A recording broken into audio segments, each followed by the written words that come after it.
coming along at short notice for Juliet's confirmation master's meeting.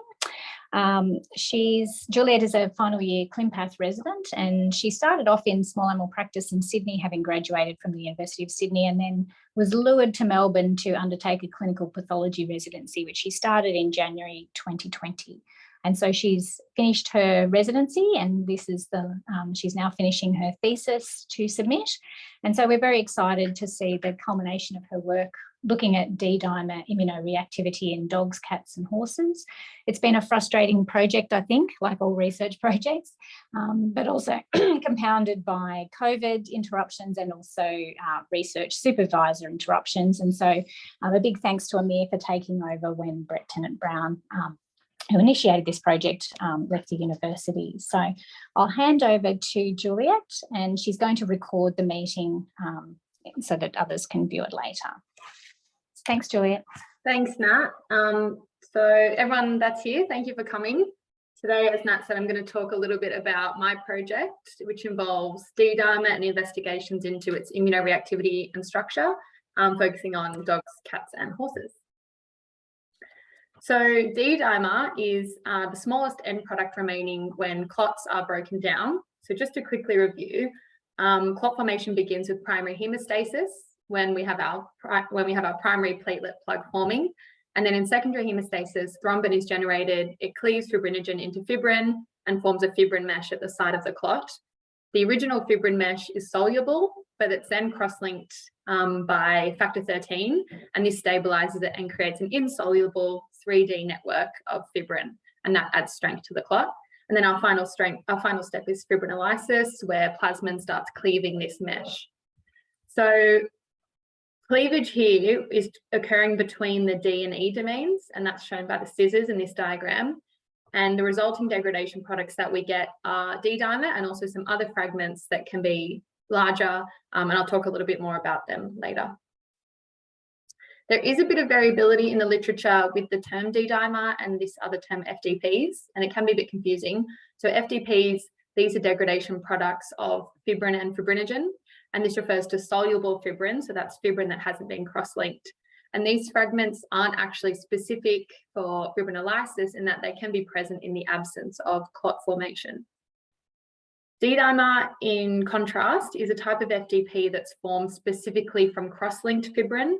And so this D-dimer antigen is thought to either be unmasked or formed during that cross-linking process when we have bonds being formed between the gamma chains on fibrin molecules, and it's therefore not present on these FDPs. So the presence of D-dimer indicates cross-linked fibrin formation and activation of plasmin and factor 13 via thrombin. And so as well as D-dimer, we have a variety of other degradation products, and these are more specifically referred to as X-FDPs, or degradation products of cross-linked fibrin. So D-dimer elevations, we see them in a variety of conditions that are associated with thrombosis. They've been linked with neoplasia, cardiovascular disease, viral infections, including COVID, pregnancy, and even with increasing age in humans. And of course, less work has been done in animals, but there have been lots of studies that have shown correlations between elevated D-dimer and some syndromes like DIC, heartworm, and IMHA.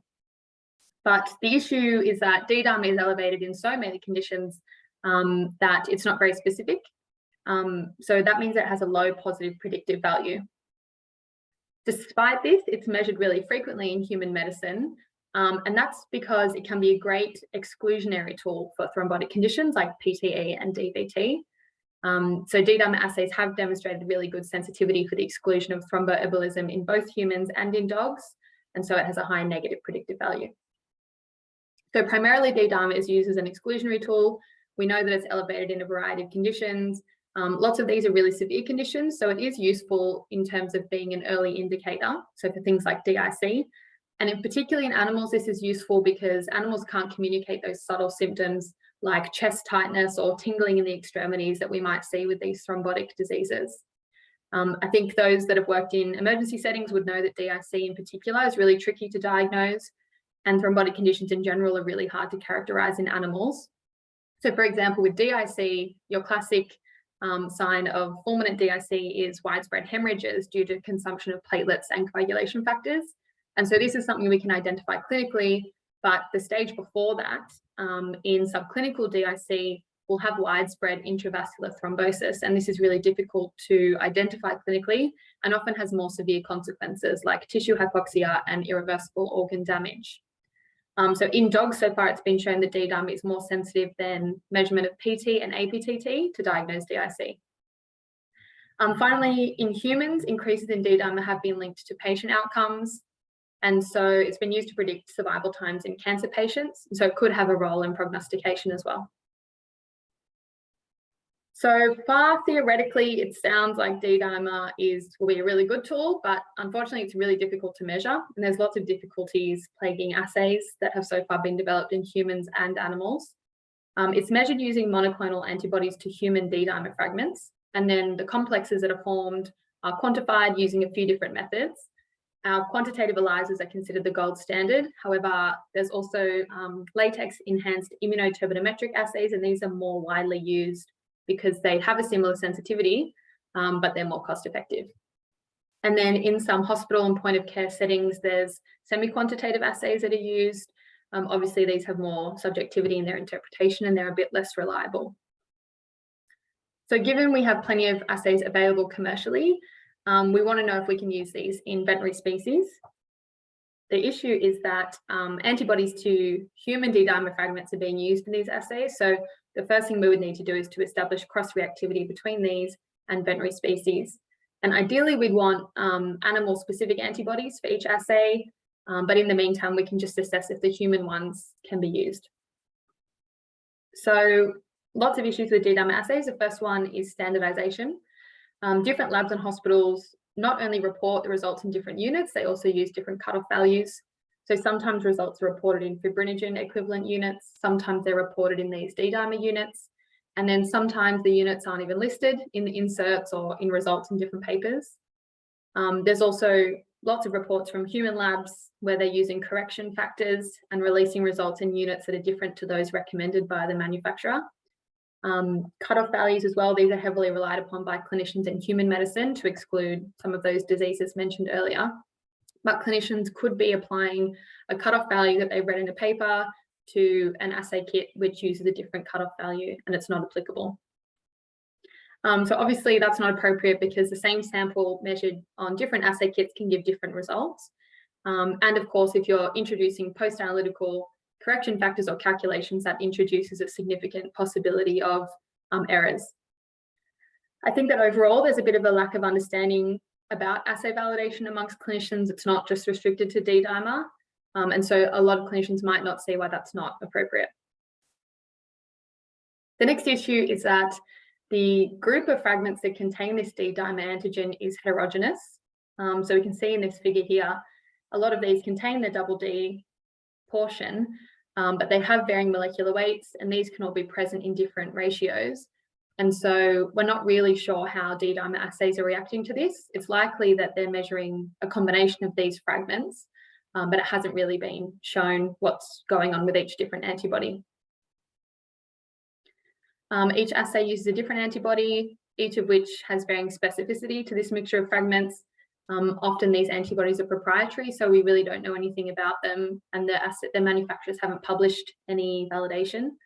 Some of these antibodies might be polyclonal and they might cross-react with high and low molecular weight fragments. They might cross-react with fibrin and fibrinogen. And so clinicians will get discrepant results from different assays.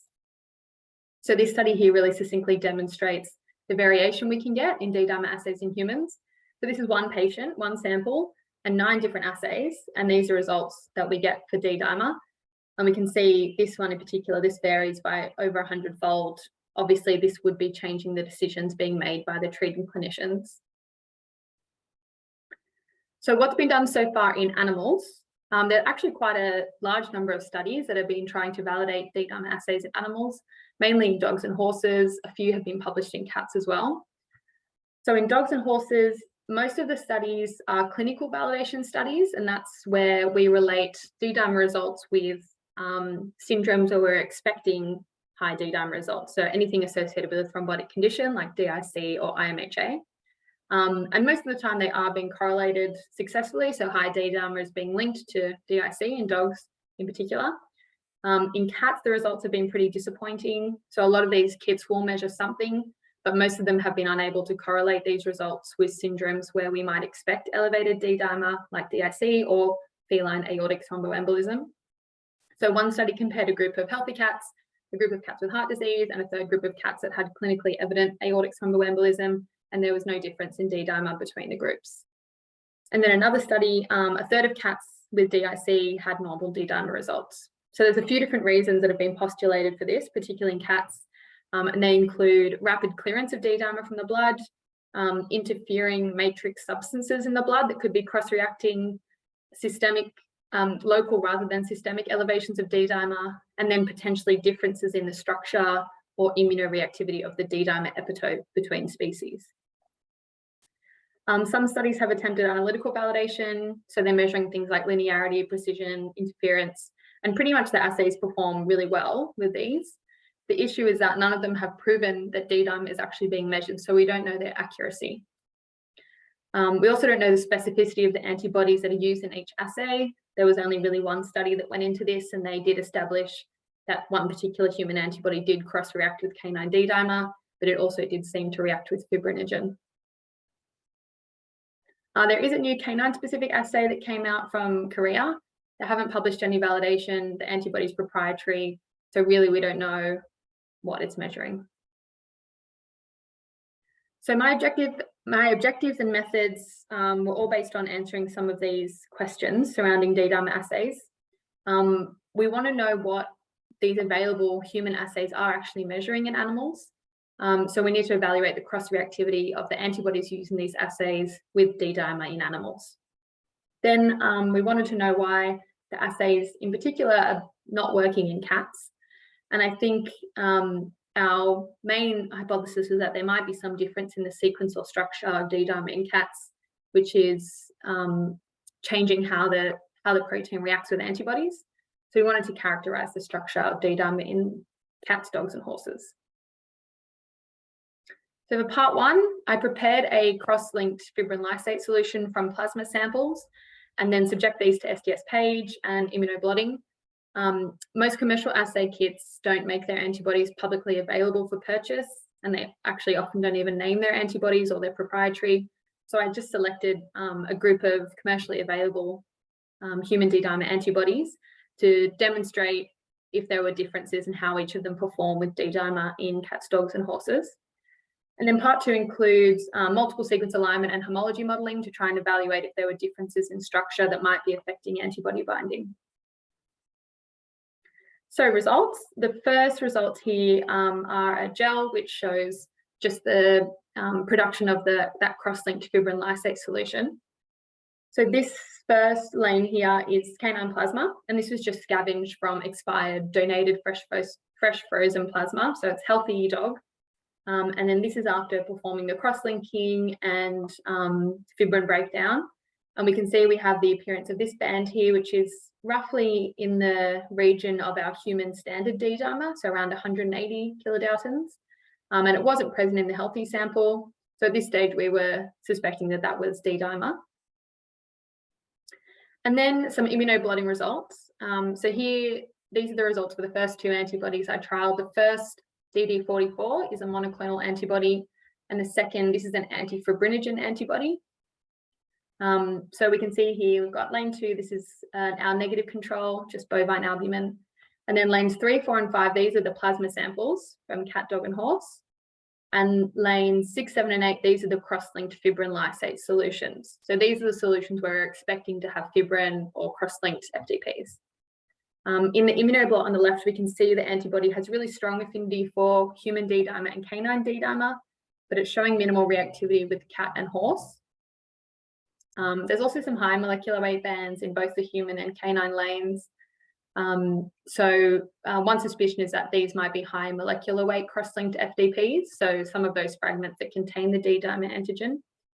And then this band at the bottom, one suspicion is that this could be D monomer, so just the D fragment on its own, which should be around 90 kDa. So it looks like this antibody is quite sensitive for D-dimer in dogs. It's not reacting with the fibrinogen that would be present in normal plasma, so it looks like it's also going to be specific, but it's not reacting with cat or horse. Now, our anti-fibrinogen antibody, we can see here we've got lots of reactivity with fibrinogen in the plasma samples, and then some other bands a bit lower down, which could be breakdown products of fibrin and fibrinogen, but it is reacting with D-dimer in humans. So obviously this antibody is binding to an antigen that's still present on D-dimer, and so perhaps we have some faint bands here for dog, cat, and horse. Next two antibodies, these are called D2D and DD5. D2D is a polyclonal antibody, whereas DD5 is another monoclonal one. So again, we're looking at the differences between the plasma samples and the cross-linked fibrin lysate solutions. So D2D on the left, it didn't bind any of those higher molecular weight peptides. It didn't bind fibrinogen, and it is binding a protein that's in the right area for D-dimer. So interestingly, it only had really weak reactivity with human D-dimer, but we can see this band that's pretty suspicious in all three of the species.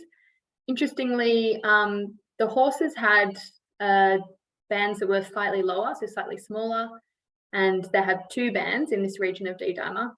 We know that horses have heterogeneous fibrinogen, so it could make sense that there are two different sized D-dimer fragments as well. DD5 demonstrated pretty consistent reaction of protein, which is probably fibrinogen up here. It had some other bands lower down, but they seem to be a bit too low for the area where our D-dimer was on the other blots, so I think they're unlikely to be D-dimer. There were some other positive bands up here. Again, it's unclear whether these are FTPs or something else. So moving on to structural investigations, the multiple sequence alignment was performed based on the human sequence of D-dimer. So just to explain this, we need to see a bit of the structure of D-dimers. This is an image of human D-dimer determined by X-ray crystallography.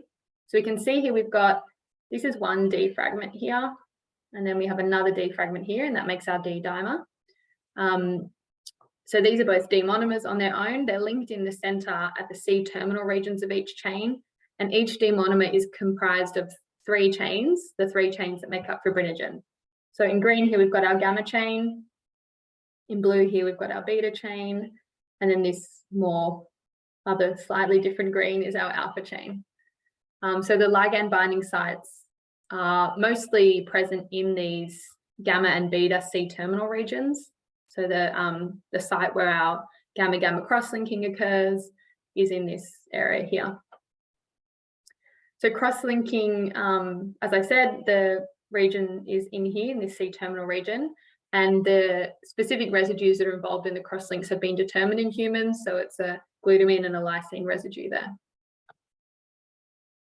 So back at our sequence alignment, we can see that we've got here our alpha chain, beta chain, and gamma chain, and that our sequence homology is pretty high, shown by the dark blue.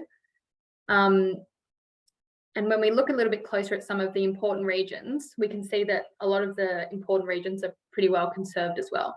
So these are the residues that are involved in cross-linking on the gamma chain, and we can see that they're the same in all four species. There's also some other important conserved sites, including the calcium binding site, which is the same in all four species. And then this polymerization pocket, there's only one residue difference, and that's in dogs at the bottom here.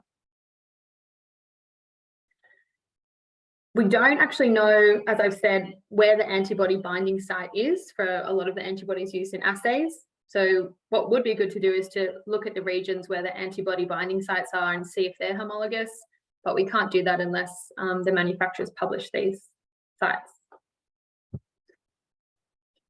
Okay, so then models were prepared in each species using Swiss model. So this database, this web server searches online databases for other structures based on high sequence homology.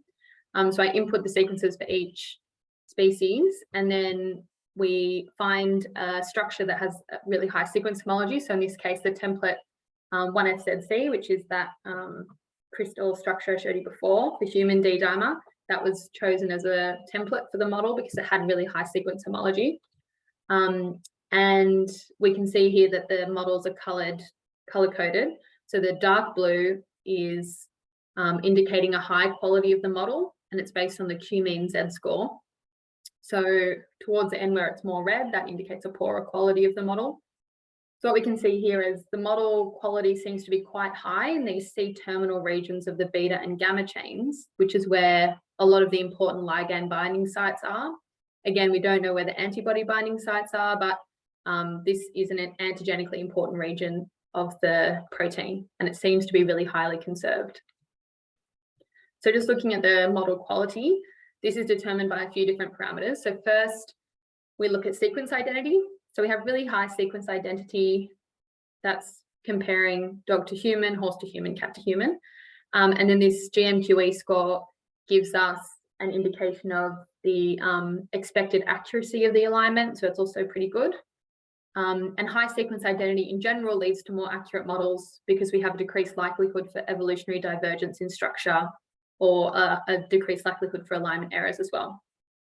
At the bottom here, we have Ramachandran plots, and these give an indication of the if the amino acids in the model have been placed in an energetically favored region.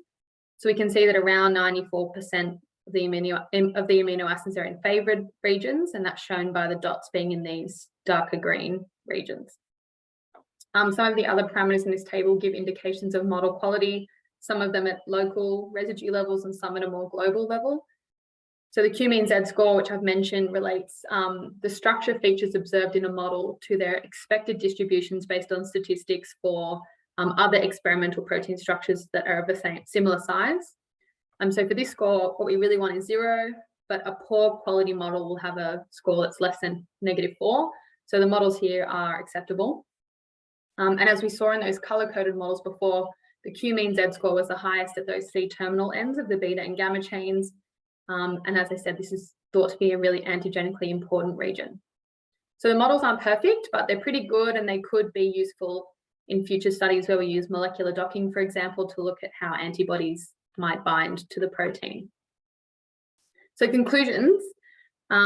It's a complex topic and it's difficult to come up with any hard and fast rules, but what we've figured out is that overall sequence and structure is highly conserved between species, and that's fairly typical for coagulation proteins in general. We can't explain for sure why the protein's reacting so differently with different antibodies, but the most likely explanation is that there are differences at the particular binding sites for each antibody, and these can't really be investigated until we know the details for each antibody, which we'll need the manufacturers on board with. And then affinity of antibodies can be different based on very conservative amino acid changes, or even just slight changes in nearby secondary structures. And the epitopes of the D-dimer antibodies might not just be a small area of a sequence, it could potentially be a conformational epitope or formed by multiple chains. So determining those binding sites can be complicated. Based on our findings, basically, we can't assume that D-dimer assays are going to be accurate in companion animals. So in order to use an antibody-based assay, we really need to validate the performance of that particular antibody in the species we're going to use it in, for example, with immunoblotting. So we don't recommend routine measurement of D-dimer in practice due to the potential for false negatives or false positives, which could occur if there's cross-reaction with fibrinogen, and that would be impacting clinical decision-making, and it could compromise patient care. So for the future, D-dimer is really complicated. I think it's pretty easy to see why assay development and validation have been so tricky. One of the key things I think we need is more transparency from manufacturers about the antibodies they use in their assays, preferably using the RRID syntax to identify their antibodies, so that researchers can validate them and have access to them. And then publication of the details of these antibodies is critical, particularly the binding sites, so we can have a look at them. I think more structural studies would be very useful. So we could use X-ray crystallography or NMR to get more structural detail for this protein, which was unfortunately beyond the scope of this study, but would be interesting. And then in order to develop species-specific assays, we really need to raise species-specific antibodies. So one way to do this would be to use an antibody like DD44, which worked well in dogs. You could use that for affinity chromatography to purify D-dimer and then raise antibodies. Alternatively, it could be that an antibody-free approach to an assay is a better solution. And there is a paper that mentions a mass spec-based approach to D-dimer quantification in plasma. Obviously, we'd have to make sure that's cost effective. So I'd like to thank my supervisors, Amir and Nat, also Brett, who was initially my supervisor, technical assistants. Massive thank you to Elise, who taught me how to do all the immunoblotting, and all the staff in the ClinPath lab who helped me a lot with sample preparation. Mickey, the research horse, for donating his blood. And I'd be happy to take questions if anyone has them. Fantastic work, Juliet. If people want to type any questions they have in the chat, or just unmute.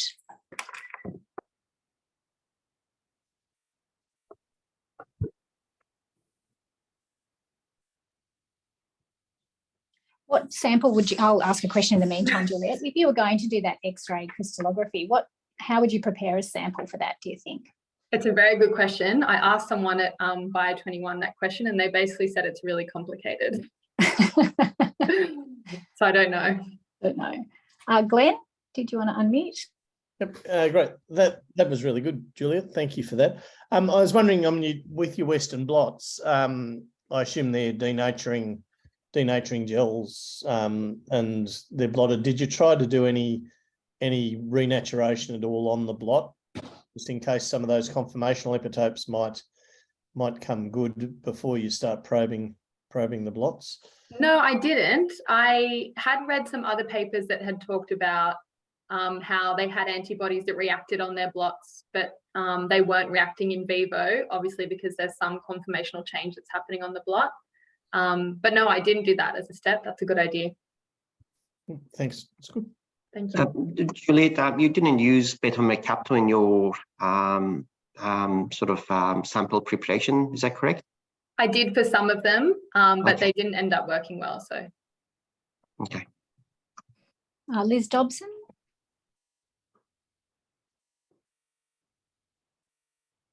Sorry, I got there eventually. Juliet, that was great. I really enjoyed it. Really nice presentation. Just from a practical side of things, you listed a lot of reasons why at this stage it wouldn't make a good diagnostic test. Do you think also sample quality would impact that? Because as you would well know, one of the biggest problems you face in a diagnostic lab is sample quality, particularly of EDTA.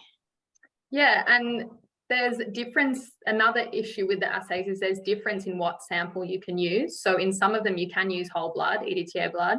In some of them you just need serum or plasma. So again, having people that are aware of that and what sample to use, and if it needs to be chilled and how to transport it and all that sort of stuff can be difficult. D-dimer is quite stable over a long period. So it's been proven at least 8 months. If you freeze it, it's quite stable. So the stability is not a huge issue. But certainly the type of sample collected and the if it's an EDTA or citrate or whatever. Juliet, do you think with storage any of those larger fragments would degrade though into smaller D-dimer? Yeah, so the double D, the bond between the D fragments shouldn't, but some of those larger, yeah, you're right, some of the larger high molecular weight products could degrade into D-dimer alone, but it shouldn't go further than that. So theoretically, if you have an assay that's binding that antigen, you should still have the same result.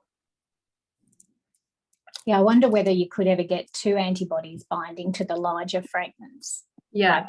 Or whether, exactly. Yeah, without knowing what it's binding to, it's impossible to know. Yeah, exactly.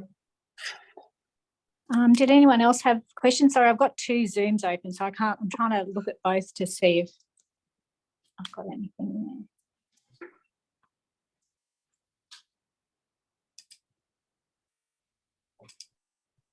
No, that looks like everything. Well done, Juliet. Thank you for enlightening us about D-dimer, and you made it sound very straightforward when I know that it wasn't. So well done. Thank you everybody for joining in, and I hope you have a wonderful rest of your day. Thank you.